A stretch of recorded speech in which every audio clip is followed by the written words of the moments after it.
তার আগে এখন নির্মলা সীতারামন কিছুক্ষণ আগে প্রেসিডেন্টের সঙ্গে দেখা করতে গিয়েছেন। আমার সঙ্গে নয়াদিল্লি থেকে মৈত্রেয়ী রয়েছেন, একবার মৈত্রেয়ীর সঙ্গে কথা বলবো। মৈত্রেয়ী, অত্যন্ত গুরুত্বপূর্ণ একটা জায়গা হলো যে এই বাজেট মানুষের কথা ভেবে হবে নাকি রাজনীতির কথা ভেবে হবে, কারণ বারবার এই প্রশ্ন উঠছে যখন বাজেট অধিবেশনের শুরুতেই বিরোধীদের কিছুটা চাপে রাখার কৌশল নিয়েছেন প্রধানমন্ত্রী নরেন্দ্র মোদী বিদেশি প্রভাবের কথা বলে।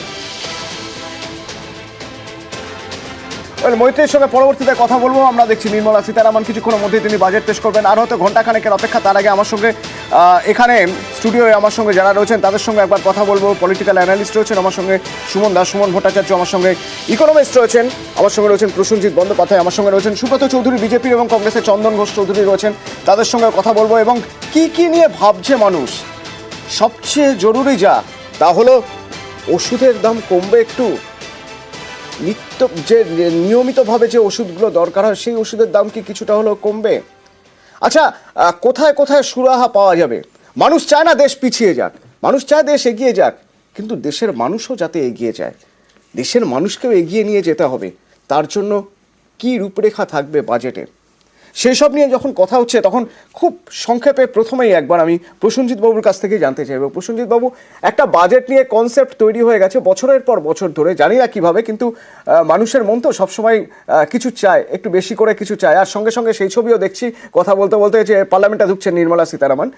তো প্রসেনজিৎ বাবু, যেটা বলছিলাম যে একটা ট্রেন্ড যেন তৈরি হয়ে গেছে, বাজেট মানেই পাওয়ার বাজেট, বাজেট মানেই কিছু না কিছু থাকবে, যদি না থাকে তাহলে হতাশ হতে হবে।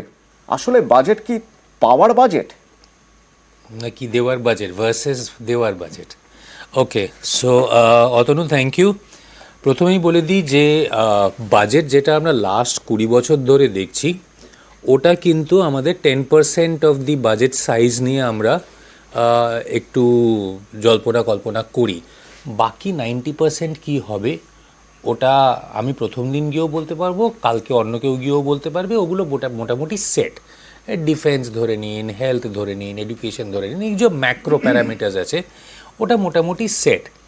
নাও আমাদের কাছে এটা জেনারেল আমজনতার কাছে বাজেটের কাছ থেকে কি আমরা এক্সপেক্ট করতে পারি সেটা হচ্ছে গিয়ে দুটো। একটা হচ্ছে গিয়ে আমার পকেটে কত টাকা আসছে, সেটা আসার জন্যে কি দরকার যেটা বাজেট আমায় দেবে। প্রথমে হচ্ছে গিয়ে ট্যাক্সেস। সো যদি আমার কাছ থেকে বেশি ট্যাক্স নেয় তাহলে আমার ওখানে পকেটে কম টাকা ঢুকবে, আর যদি আমার কাছ থেকে বেশি নেয় so the reverse will work. Second হচ্ছে গিয়ে যে আমার পকেটে টাকা আসবে কি করে। যদি আজকে গভর্নমেন্ট বা উদ্যোগীরা বা ইন্ডাস্ট্রিয়ালিস্টরা বা বিজনেসম্যানরা যদি নতুন করে যদি কিছু করে বা ওদের সাইজের স্কেল যদি বাড়ায়, তাহলে আমি বেশি চাকরি পাবো, আমার ভাই বেশি চাকরি পাবে, আমার বাচ্চারা বেশি চাকরি পাবে। এই দুটোর বাইরে কিন্তু কারোর কোনো ইন্টারেস্ট নেই।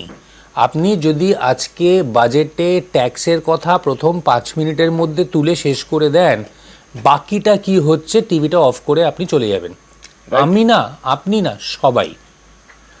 So this two important things, যে আজকে ইন্ডাস্ট্রিকে বা কমার্সকে আমরা কিভাবে বাড়োয়া দিচ্ছি যাতে আমাদের আলটিমেটলি পকেটে টাকা ঢোকে, আর ঢোকার পর কেউ ওখান থেকে কিভাবে তুলে নিচ্ছে বাই ট্যাক্সেস অ্যান্ড আদার্স। এই দুটোর বাইরে বাজেটের কিন্তু কারোর কোনো ইন্টারেস্ট নেই।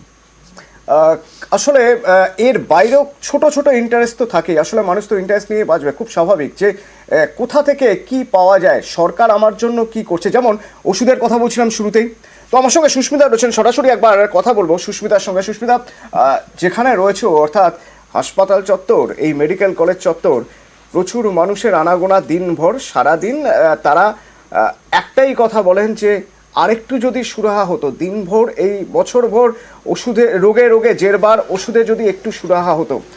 আজ যখন তোমার সঙ্গে কথা হয়েছে অন্যদের, তারাও নিশ্চয়ই একই কথা বলছেন। বাজেটের থেকে তাদের কি এক্সপেকটেশন, ওষুধের দাম কমবে, তারা চান?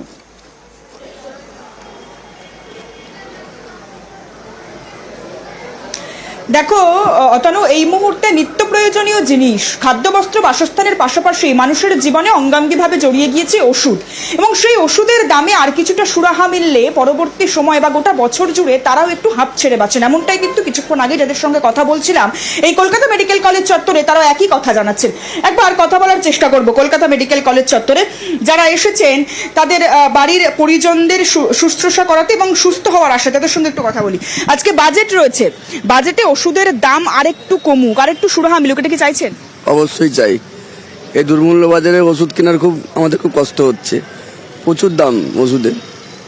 সামান্য কিছু ওষুধ কিনতে গেলে আমাদের 500 টাকা কিছু হচ্ছে না, 500-1000 টাকার নিচে কোনো ওষুধ পাওয়া যাচ্ছে না। ওই জন্য বলছি সরকারকে, আমরা আবেদন করছি সরকার যেন এটা করে, গরিব মানুষের জন্য যেন ওষুধের দামটা অবশ্যই কমায়। অন্যান্য জিনিস যা হোক ওষুধের দামটা যেন কমায়। অন্যান্য জিনিস আর যাই হোক, ওষুধের দামটা সরকার একটু কমাক। তার কারণ নিম্ন মধ্যবিত্ত বা মধ্যবিত্ত মানুষের কার্যত কপালে হাত পড়ছে এই ওষুধ কিনতে গিয়ে। আরও একটু কথা বলার চেষ্টা করব। দিদি, হাসপাতালে তো এসেছেন, আজকে বাজেট রয়েছে, ওষুধের দাম কমুক, এটা কি চাইছেন? 100 বার চাইছি মা। আমি তো চাইছি যে সবাই একটুখানি দামটা কমলে সব মানুষরা, রুগীরা বাঁচবে, সব রুগীরাই বাঁচবে। ঠিক আছে, আমরা চাইছি সব ওষুধের দামটা কমাক। সরকারের কাছে সাধারণ মানুষের একটাই আবেদন, ওষুধের দামটা কমুক। এবং হাসপাতাল চত্বরে যারা এসেছেন পরিজনদের শুশ্রূষা করাতে, তাদেরও একই বক্তব্য যে ওষুধের যে এই আকাশ ছোঁয়া দাম, ওষুধের আকাশ ছোঁয়া দাম থেকে কিছুটা হলেও মুক্তি পাক, কিছুটা হলেও সুরাহা হয় তাদের। একই প্রশ্ন সবারই। তো আমি যদি সুব্রত বাবুর কাছেই জানতে চাই, সুব্রত বাবু, রোগ বালাই তো আর পার্টি দেখে হয় না, সুতরাং ওষুধ, নিত্য প্রয়োজনীয় জিনিসের পাশাপাশি ওষুধ আরও গুরুত্বপূর্ণ, মেডিক্লেমে জিএসটি, এলআইসিতে জিএসটি, এইগুলো নিয়ে সরকার অন্তত কিছু বলুক। বিজেপি কর্মী, বিজেপি স্পোক্স পারসন হিসেবে আপনিও নিশ্চয়ই চান। দেখুন, আমরা কিছুক্ষণ আগে ডিসকাস করছিলাম যে ওষুধের দাম কমাবার দুটো কম্পোনেন্ট থাকে। একটা হচ্ছে যেহেতু অনেকগুলো কম্পোনেন্ট বাইরে থেকে আসে, কাস্টম ডিউটি যদি কিছু কমানো যেতে পারে তাহলে সেখানে হয়তো র মেটেরিয়ালসের দাম কম হওয়াতে কিছু ওষুধের দাম কম হতে পারে, সেটা একটা রাস্তা। আর ওষুধের উপর যে জিএসটি থাকে সেই জিএসটির কমাবার দায়িত্ব পুরোপুরি জিএসটি কাউন্সিলের, সেটা নির্মলা সীতারামনের দায়িত্ব না। তাতে পশ্চিমবঙ্গের প্রতিনিধিও রয়েছেন এবং জিএসটি কাউন্সিলে সেটা ডিসাইড হবে আর কি। সেটা বাজেটে ঠিক পুরোপুরি বলা যায় না। কিন্তু গতবার দেখবেন যে 23শে জুলাই যে ইন্টারিম বাজেট হয়েছিল সেখানে কিন্তু মহিলাদের যে ক্যান্সারের ওপর বেশ কিছু ওষুধের দাম কমানো হয়েছিল। আমরা আশা রাখছি সেই ওষুধের দাম এবারও কম হবে। কিন্তু ওষুধের দাম কমার সাথে সাথে আমাদের যেটা প্রশ্ন রয়েছে, পশ্চিমবঙ্গে এই যে নকল স্যালাইন বিক্রি হচ্ছে, নকল ওষুধ বিক্রি হচ্ছে, এইগুলো কে প্রতিরোধ করবে? এখান থেকে কিভাবে লোকে সুরাহা পাবে, সেটা আমার প্রশ্ন রয়েছে। ঠিক, রাজ্য প্রসঙ্গে না হয় পরে আসা যাবে। আজ সারা দেশ প্রসঙ্গে কথা বলতে হবে, সারা দেশের বাজেট। তো চন্দন দাস কাছে যদি আমি একটু জানতে চাই, চন্দন দাস, সত্যি বিজেপি তাহলে ভাবছে এই বাজেটে যেখানে যেখানে প্রয়োজন হবে, যেরকম বলছেন সুব্রত বাবু, যে যেখানে যেখানে প্রয়োজন হবে নিশ্চয়ই চেষ্টা করবে ওষুধের দাম কমাতে?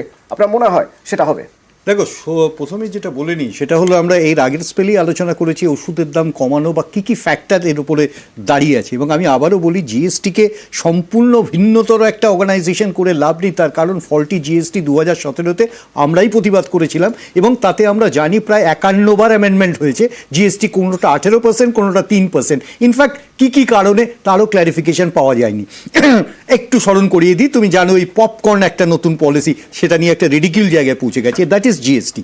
দ্বিতীয় প্রসঙ্গটা আমি বলি যে তুমি যে কোনো ফ্যাক্টরে, শুধুমাত্র এই ওষুধের ক্ষেত্রে না, সাধারণ মানুষ যে ব্যাপারে সব থেকে বেশি ইন্টারেস্টেড থাকে সেটা হলো ট্যাক্সেস। জিএসটি হতে পারে, তারপরে তোমার আইটি হতে পারে, ডিউটিস হতে পারে, লেভিজ হতে পারে, সেস হতে পারে, যেগুলো আমাকে ডিরেক্ট ইম্প্যাক্ট করবে। এবং সেক্ষেত্রে আজকে দেখতে হবে গত 5 বছরের তুমি যদি একটা ভিউ নাও তাহলে দেখবে দে আর নো মাচ চেঞ্জেস, এবং সেক্ষেত্রে বরং ডিপ্রেশনটা বেশি। দ্বিতীয় প্রসঙ্গটা হচ্ছে ধরো হেলথ এবং এডুকেশন, এর সাথে যুক্ত যারা, তার বেনিফিটগুলো যখন গ্রান্ট করা হয় সেটাও মানুষ বোঝে যে তার নিজের ইন্ডেক্সে।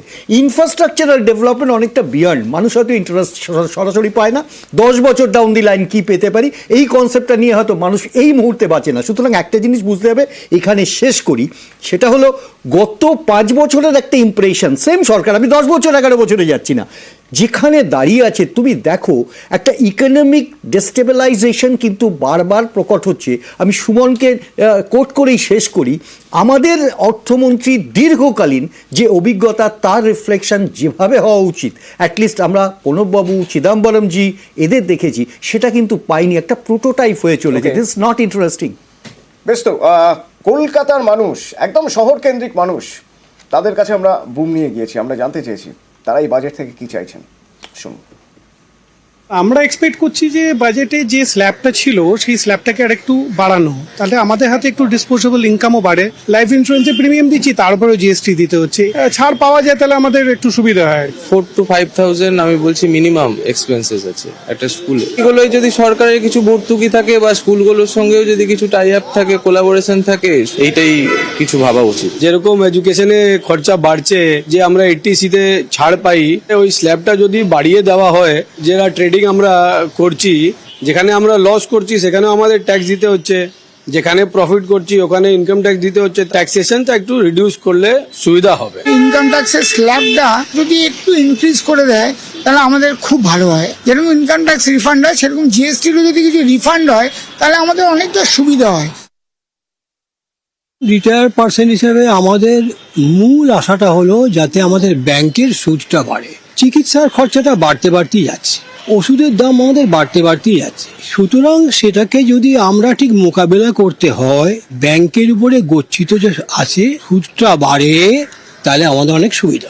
রিটায়ার্ড আমরা পার্সন, যে সমস্ত ব্যাংকে আমাদের সামান্য গচ্ছিত টাকা আছে, তার উপর যদি ইন্টারেস্টটা একটু বাড়ানো যায়, সামান্য মাসিক একটা পিএফ এর টাকা পাই। সরকারের রিটায়ার্ড লোকেরা অনেক টাকা পায়, যাতে 3,000 টাকা করে একটা মিনিমাম পেনশন 3,000 টাকা থেকে শুরু হয়। একটা বয়সের পরে কর্মক্ষমতা কমে যায়, তখন অবসর গ্রহণের সময়। আর অবসর গ্রহণের পর এতদিন ধরে যে কাজ করে এসেছেন, সেই কাজের জন্য যা প্রাপ্য তার, সেই প্রাপ্যটুকু দিয়ে তিনি শেষ দিন পর্যন্ত চালাতে চান। তিনি তো সুরাহা চাইবেনই, কতটা সুরাহা দেবে তাকে এই বাজেট, নজর থাকবে আমাদের। আর আলোচনাও